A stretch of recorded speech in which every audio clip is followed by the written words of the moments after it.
Baik anak-anakku, sampai bertemu lagi di pelajaran sejarah ya.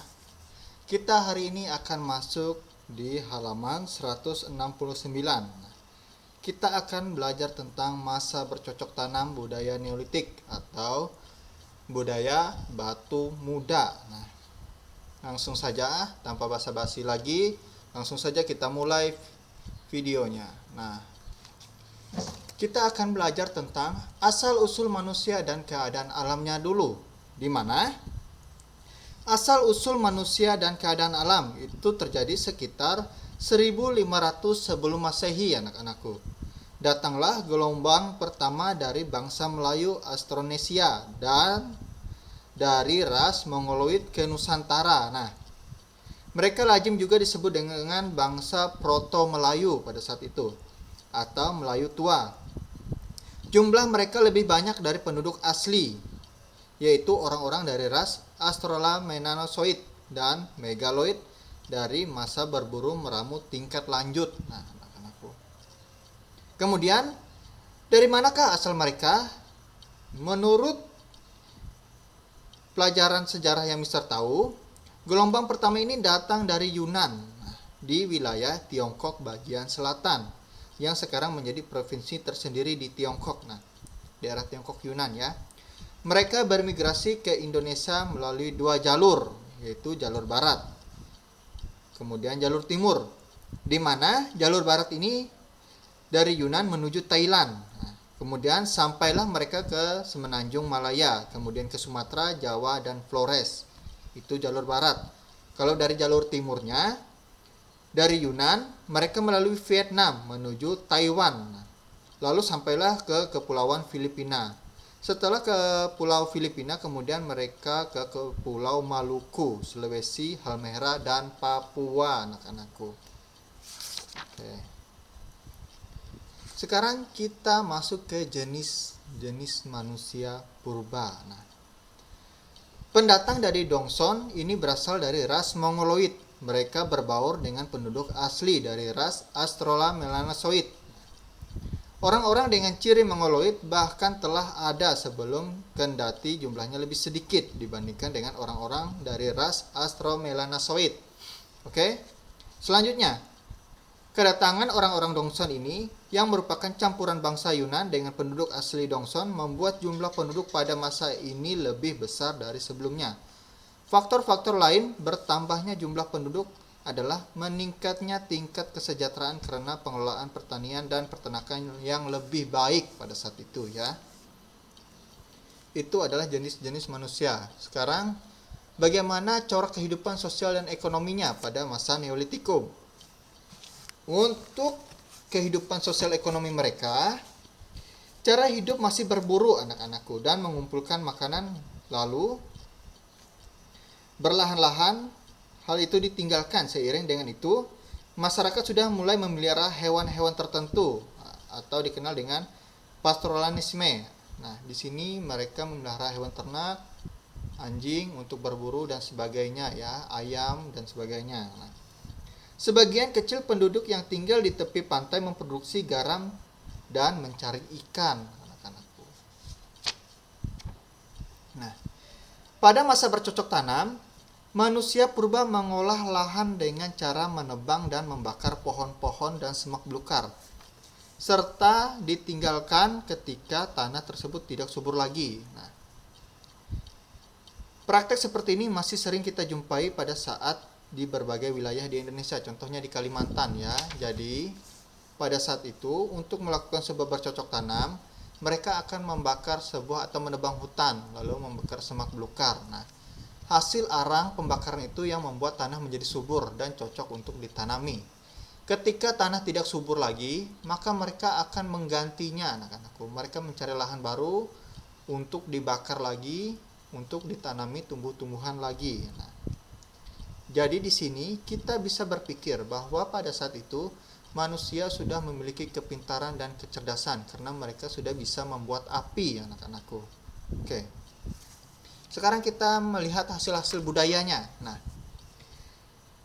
masa bercocok tanam di Indonesia dimulai kira-kira bersama dengan berkembangnya kemahiran mengumpam atau menggosok dan mengilapkan sebuah batu yang kemudian dijadikan alat pembantu. Nah, alat-alat batu serta dikenalnya pembuatan gerabah. Dari hasil pengumpanan itu, pembuatan batu itu lahirlah bentuk beliung persegi, kapak, mata panah, dan tombak. Beliung dan kapak batu ditemukan tersebar di seluruh wilayah Nusantara dan seringkali dianggap sebagai petunjuk umum tentang masa bercocok tanam di Indonesia, anak-anakku. Nah, tadi ada beliung persegi ya.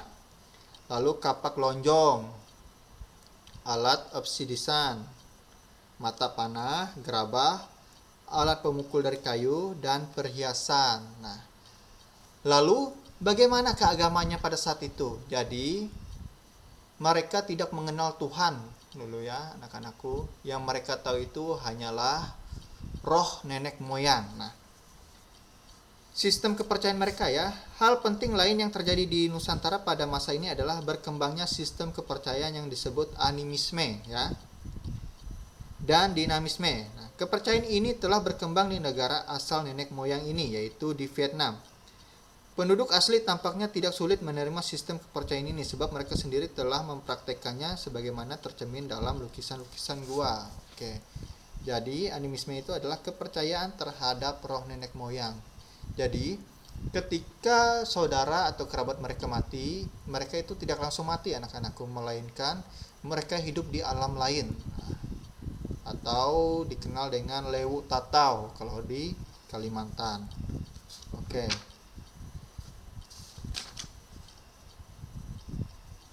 Nah, di sini Mister akan memberikan sebuah ilustrasi video bagaimana kehidupan di masa Neolitikum. Nah, nanti di akhir video itu ada sekitar 5 soal nanti ya. Silahkan kalian cari jawaban dari 5 soal di akhir video yang Mister berikan ini.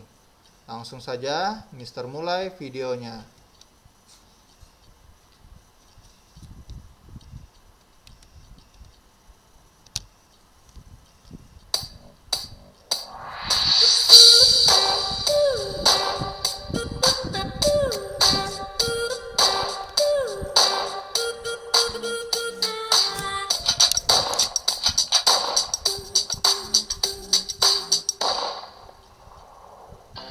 Pada kali ini kita akan membahas zaman Neolitikum atau disebut sebagai zaman batu muda. Tetapi sebelum membahas lebih lanjut, tolong disimak baik-baik mengenai isi dari pembahasan kita kali ini. Dalam pembahasan zaman Neolitikum ada 4 poin yang akan kita pelajari atau kita bahas. Yang pertama itu adalah pengertian tentang zaman Neolitikum atau dikatakan sebagai zaman batu muda. Yang kedua, poinnya adalah kita akan mempelajari hasil-hasil kebudayaan yang telah ditinggalkan oleh zaman Neolitikum. Yang ketiga, kita akan mempelajari bagaimana ciri-ciri kehidupan zaman Neolitikum. Dan yang keempat, kita akan mempelajari tentang peralatan yang digunakannya.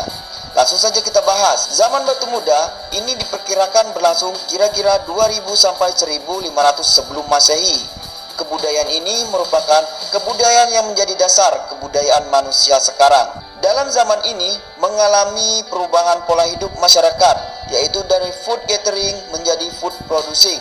Maksudnya yaitu adalah dari yang sebelumnya mengumpulkan makanan menjadi memproduksi makanannya sendiri. Meskipun peralatan yang mereka gunakan masih menggunakan peralatan dari batu, tetapi yang membedakan peralatannya adalah sudah sedikit dihaluskan. Zaman Neolitikum memiliki 2 kebudayaan. Nah, kalau kita lihat dari peta ini, tentu kita bisa mengetahui kebudayaan apa yang ada pada zaman ini.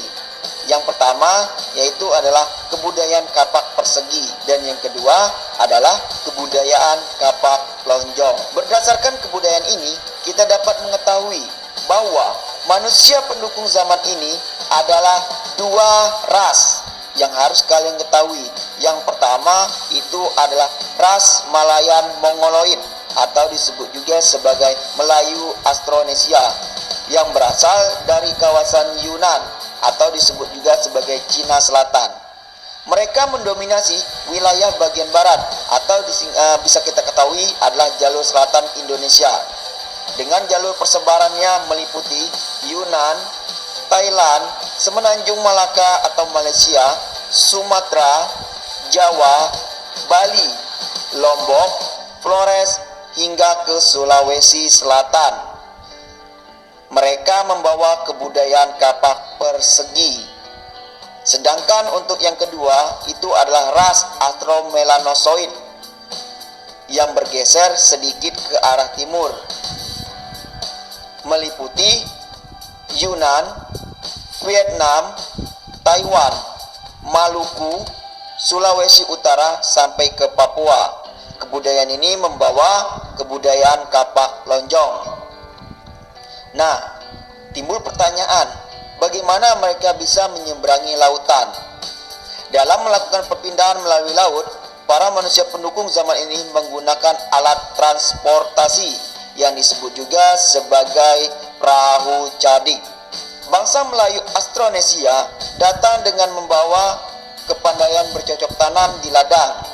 Tanamannya itu bisa berupa keladi, labu air, umbi, ya pokoknya yang berhubungan dengan bercocok tanam. Itu ada sedikit tentang kebudayaannya. Jadi dapat disimpulkan bahwa kebudayaan yang dibawa pada zaman Neolitikum ini adalah kebudayaan kapak persegi dan kebudayaan kapak lonjong. Ciri zaman Neolitikum. Nah, untuk membahas tentang ciri-ciri ini, tentu kita bisa mengetahui karena zaman ini pasti lebih maju dari zaman sebelumnya. Yang pertama adalah food producing. Maksudnya yaitu mereka sudah bisa mengumpulkan makanannya sendiri. Bisa dari bercocok tanam, tadi contohnya. Yang kedua, mereka sudah bisa bertempat tinggal tetap. Maksudnya mereka sudah bisa membuat rumah sendiri. Di mana rumah yang mereka bikin yaitu rumah panggung. Fungsinya untuk apa? Fungsinya adalah untuk menghindari binatang-binatang buas. Yang ketiga, sudah bisa bercocok tanam. Dan yang keempat, mereka sudah bisa berternak. Nah, itu sedikit tentang ciri-cirinya. Sekarang kita masuk ke hasil-hasil peralatan zaman Neolitikum. Hasil-hasil peralatannya itu terbagi menjadi 4. Yang pertama adalah kapak lonjong. Kapak ini disebut juga sebagai kapak lonjong karena penampakannya itu berbentuk lonjong. Kapak lonjong sendiri terbagi menjadi 2, yang besar dan yang kecil. Yang besar itu disebut sebagai Welzenbeil, yang digunakan untuk memotong makanan dan juga sebagai alat perkakas. Sedangkan yang kecil itu disebut sebagai Kleinbeil, yang dimana digunakan untuk benda wasiat atau upacara. Yang kedua, peralatan yang mereka gunakan yaitu adalah kapak persegi. Kapak persegi ini dibuat dari batu persegi. Kapak tersebut digunakan untuk mengerjakan kayu, menggarap tanah. Kapak ini juga terbagi menjadi 2. Ada yang besar, itu disebut beliung, yang dimana berfungsi sebagai alat untuk memotong. Dan yang kedua, yaitu yang lebih kecil, itu disebut sebagai tarah, yang dimana digunakan untuk sebagai batu asah. Yang ketiga, peralatan yang mereka tinggalkan yaitu ada tembikar atau gerabah. Gerabah ini dibuat dari tanah liat, yang memiliki fungsi untuk berbagai keperluan seperti untuk menyimpan air dan menyimpan persediaan makanan. Dan yang terakhir, peralatan yang mereka tinggalkan ya adalah perhiasan. Masyarakat praaksara telah atau sudah mengenal perhiasan sejak zaman Neolitikum. Contoh perhiasan yang mereka buat adalah berupa gelang, kalung, serta anting-anting. Nah, itu pembahasan tentang zaman Neolitikum. Sekarang kita buat kesimpulannya agar lebih mudah kalian memahaminya. Ya, cara hidup pada zaman Neolitikum. Cara hidup zaman Neolitikum ini membawa perubahan-perubahan besar. Karena pada zaman ini manusia mulai hidup berkelompok, kemudian menetap dan tinggal bersama dalam kampung. Berarti pembentukan suatu masyarakat memerlukan segala peraturan kerjasama. Pembagian kerja memungkinkan perkembangan berbagai macam dan cara penghidupan di dalam ikatan kerjasama itu. Dapat dikatakan pada zaman Neolitikum ini terdapat dasar-dasar pertama untuk penghidupan manusia sebagai manusia sebagaimana kita dapatkan sekarang ini. Sekian.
Baik, itu adalah video dari pelajaran sejarah peminatan kita ya.